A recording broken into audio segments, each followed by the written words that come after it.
Assalamualaikum warahmatullahi wabarakatuh dan salam sejahtera kepada para hakim yang adil serta bijaksana.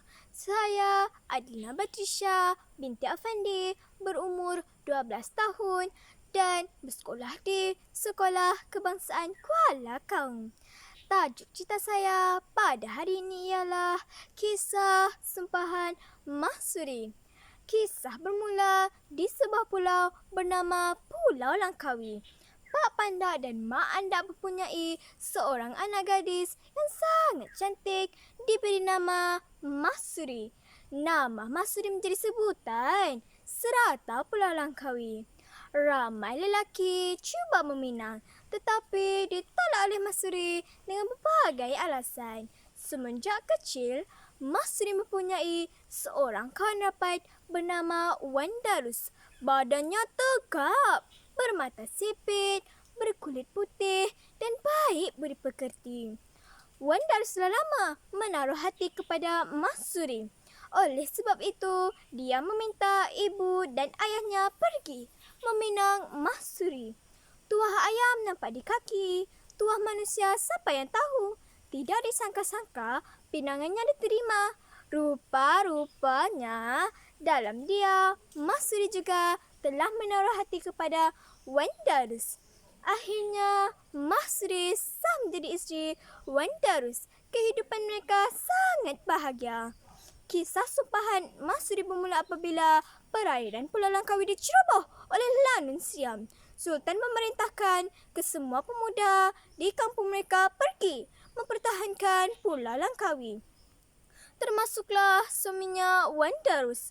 Mahsuri sangat sedih memandangkan dia sedang syarat mengandung.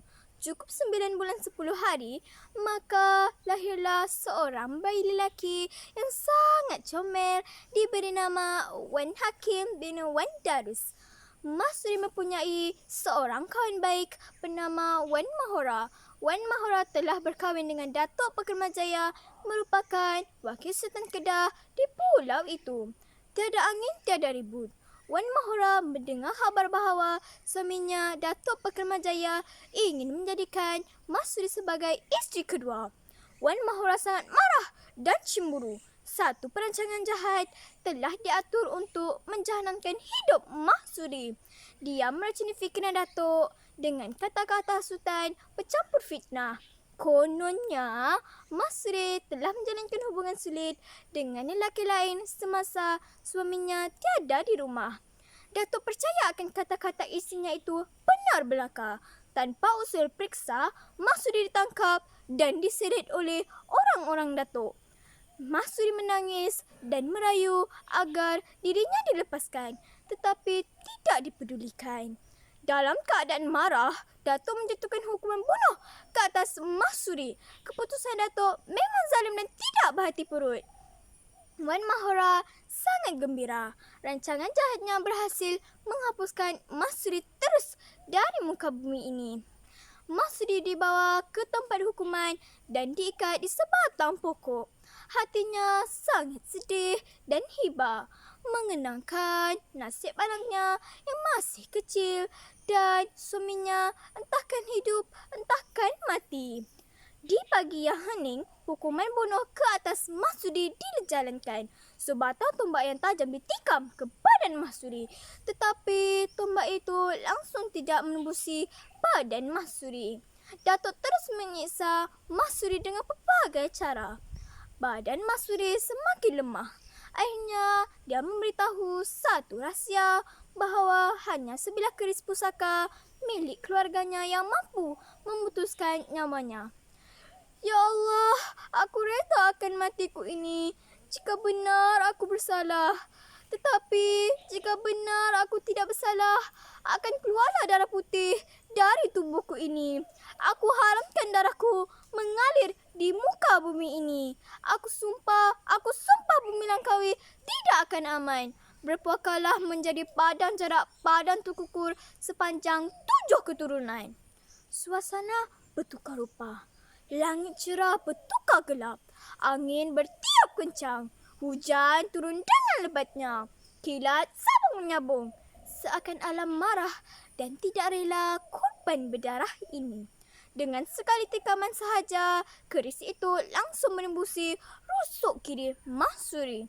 Semua orang tergamam dan terkedu melihat darah berwarna putih mengalir di badan Mahsuri. Darah itu langsung tidak menitis ke tanah, terapung seperti awan dan hilang ke udara. Ini menandakan benarlah bahawa Mahsuri tidak bersalah. Tiba-tiba, Wan Darus suaminya muncul. Wan Darus tidak menyangka bahawa isterinya telah dibunuh. Dia terus merangkul isterinya di dalam pelukannya. Tetapi semuanya sudah terlambat. Mahsuri telah menghembuskan nafas terakhirnya di dalam pelukan suaminya, Wan Darus.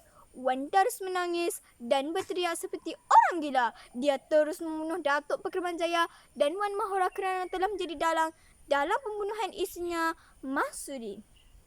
Dengan hati yang hancur, Wan Darus membawa anaknya Wan Hakim ke negeri lain untuk selama-lamanya. Akhirnya, Pulau Langkawi menjadi padang jarak padang tukur sepanjang 7 keturunan. Ya kawan-kawan, apabila kita menghadapi sebarang masalah, berfikirlah sebelum membuat sesuatu supaya tidak menyesal di kemudian hari. Kata orang, apa ada pada rupa jika tumpul akal fikirannya. Berfikir itu pelita hati, panduan hidup di dunia ini. Pergi ke Johor menaiki kereta rosak di tengah jalan. Sekian sahaja cerita saya. Terima kasih saya ucapkan. Sekian, wabillahi taufiq wal hidayah. Wassalamualaikum warahmatullahi wabarakatuh.